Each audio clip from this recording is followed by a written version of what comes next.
So, yan yung itsura ng ating salasa ngayon. Nang kinain ng kambing na bulok.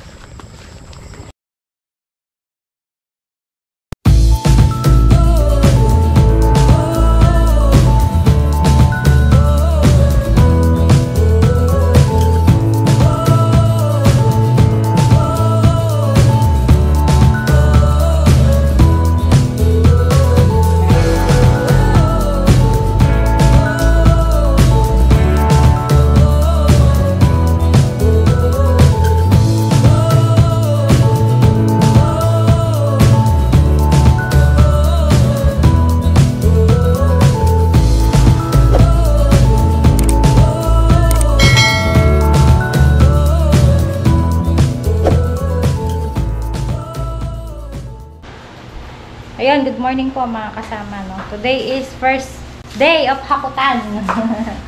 Ayun, October 29. So, 30 to 31, nandun na po tayo.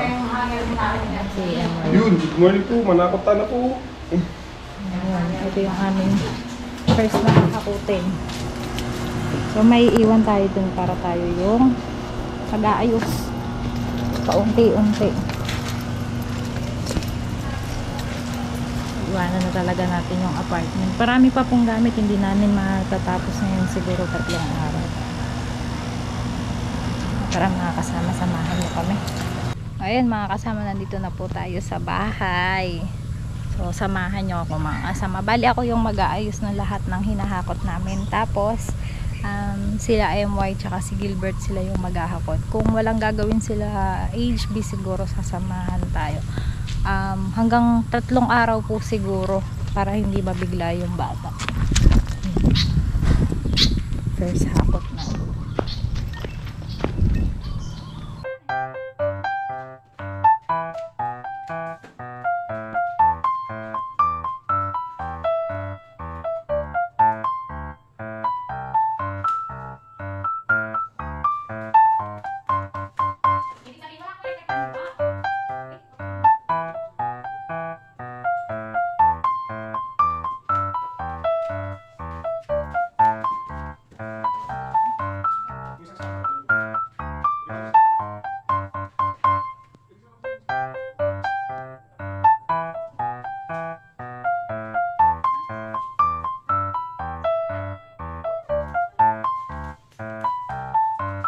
So, may binili nga po pala akong stickers. Try ko siyang ilagay sa sala. Kasi ang problema, magbabaklas na naman po ako ng mga design.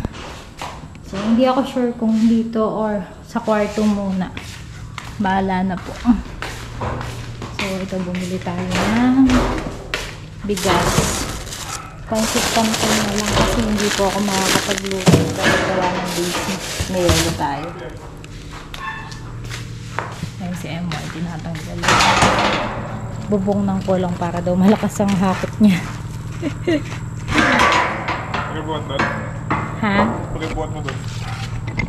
Please. Ginawa mo pa akong let me go. Ginawa mo pa akong tagabuhat, ne? Saan mo? Wait lang. Huwag ka lang.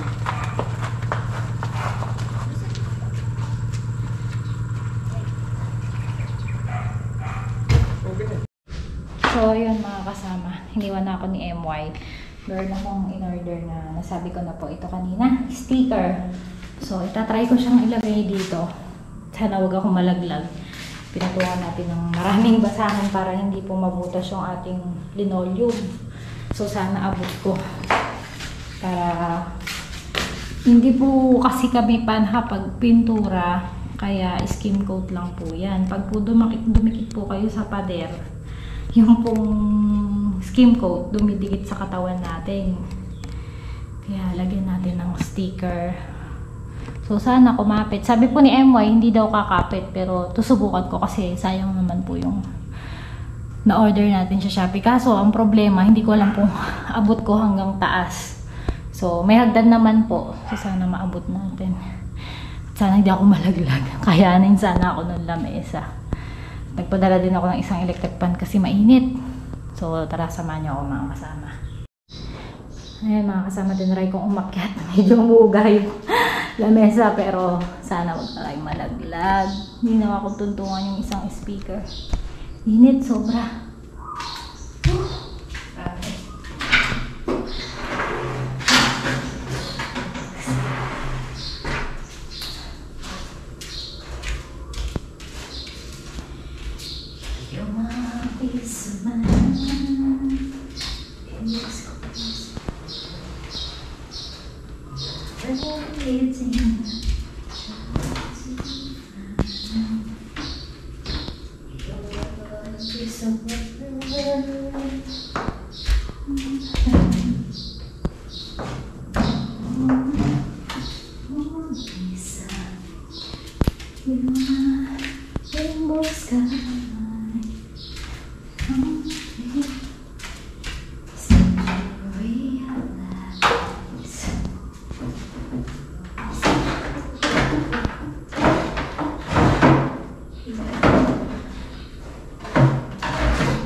Umuuga.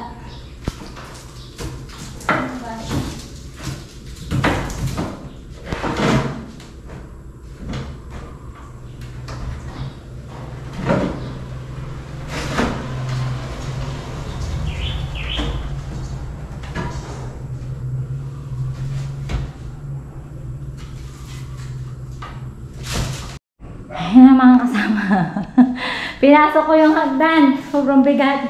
Kasi yung lamesa, naglo-lost thread po siya. Gumagalaw. Baka mamaya malaglag tayo. Masama tayo sa undas. Charis. So, ayun na. Grabe, hassle. Init. Tumatawag si nanay. Try natin tong hagdan. Ayun na mga kasama. Kabadong-kabado ko. Baka mamaya ma-slide ako. May pawis ko. Wala pa si MY. Bali si HB. Susunod dito dadalhin yung electric fan tsaka yung mga upuan. Makati. Tulungan niyo ako mga kasama.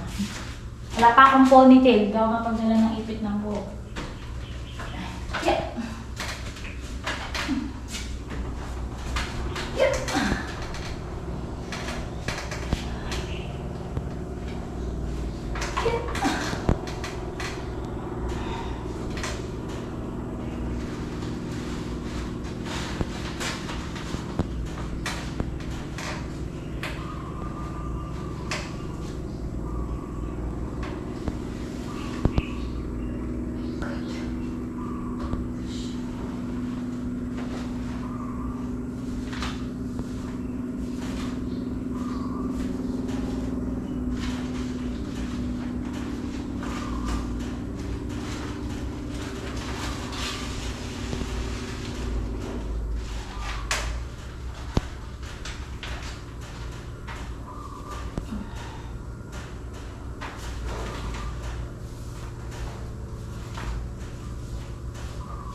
kasama, nakakakalahati na ako.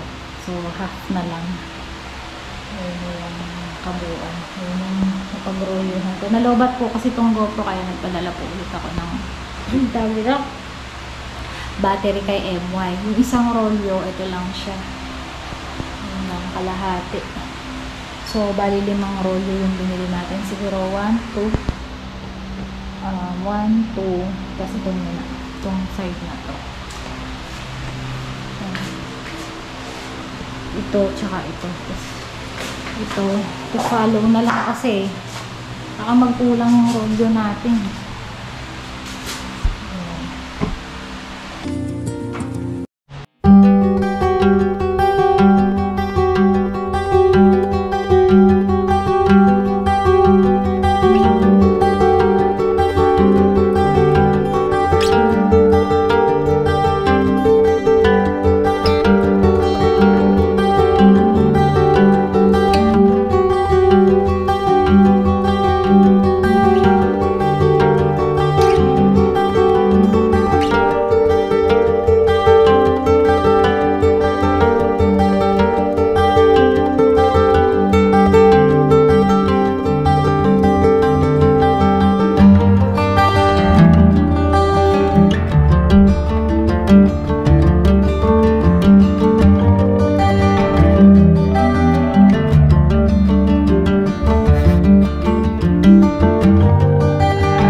Parang ibang gamit ni nanay dito. Yung kama nandun pa sa apartment. So, sa ano naman tayo ngayon? Sa kusina. Ganyan na yung itsura ng isang kwarto. Ito naman yung kusina. Yung balak ko po, lahat ng tools ni MY halagay na lang dito sa 2 box. So, ayan mga kasama, after 10,000 hours, natapos din natin. Ayan o. Andito pa pala si Berto, hindi mo pinakain. Si Gilbert. May Berto, may confidence. Kain ka na. Again, God. Wala kain eh. Ayan mga kasama, ito yung mga abubot ni MY. Ilagay natin dyan sa ilalim. Saka palagyan natin ng kortina para nakatakip. Hindi nakabuyang yan. Iligpit ko ng lahat. Yung lamesa dito. Yung siya mo. Ay, bukan mga kasama. Ilang namin kasi dito. Bert, kumain ka na! Sila po kasi gumagawa sila ng kubo kaya hindi na niya ako natulungan magligpit. Tatapos na yung Nagapot po kami. pugo. Ay, pugo. Kubo. Para sa ano, paglipat. Bert! Ano ito mo? Sumando ka na dyan! Kumain ka na.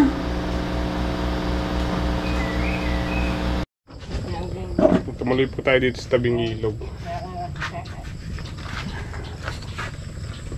Ito po tayo. May kape.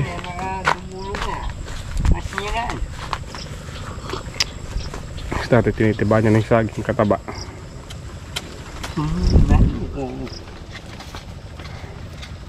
Lulot na yun, tay. Bili ako pa ganyan. May lakwan yung tomato. Ha? Oo.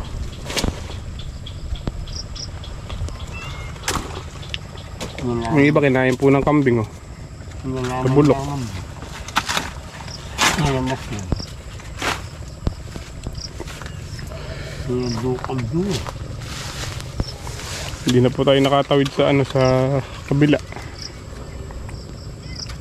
Hapon na po kasi. May ambalya po. Hindi man na kanakabal. Bakit? Kabal. Kabal. May kambal. Tanim natin ng abukado, malaki na. Tinungan palang bunga sa akin ito, mga taba na lang pala.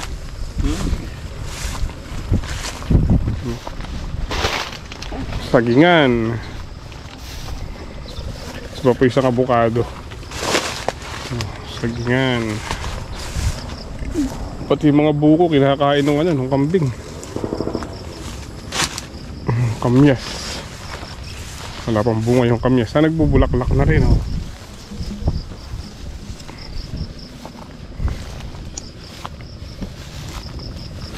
Ito yung dalandan, may bunga rin po, oh. Liliit.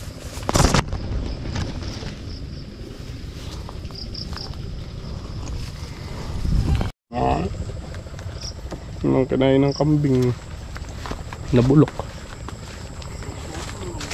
Ito naman po yung mga in-experiment ni tatay, yung pinagbibiyak dating ano, mga kapaya kayo, no? Naging 4 yung puno niya. Oh. Ito rin. Biniyak ni tatay. Nagbunga siya ng marami.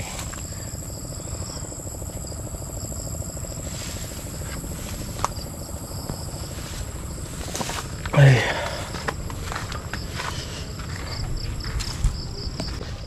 Dito po tayo sumamang ano, tumawid kasi yung bangka nasa kabila. So alanganing oras na rin po, kaya hindi ko na tinawag sila Tatay Sid. Abala na lang sila kung magpapasundo pa ako.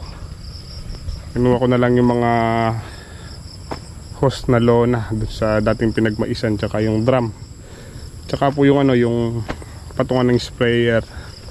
Magagamit dun yan sa kabila pag nagtanim po ng talong.